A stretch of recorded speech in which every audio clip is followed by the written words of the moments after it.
বৃহস্পতিবার পবিত্র রাতে কেউ যদি এই দোয়াটি 100 বার পরে কোনো দিন পৃথিবীর কোনো মানুষের কাছে তার হাত পাততে হবে না।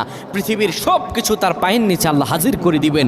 দারিদ্রতা থেকে মুক্তি দান করবেন, বিপদ আপদ থেকে মুক্তি দান করবেন, তার সম্মানকে সুউচ্চতা দান করবেন, অসুস্থতা থেকে দূরে রাখবেন। আল্লাহর অশেষ দয়া ও রহম তাকে দান করে দিবেন। সুবহানাল্লাহ। বৃহস্পতিবার রাত এটি গুরুত্বপূর্ণ রাত। এই রাত সপ্তাহে একদিন আসে।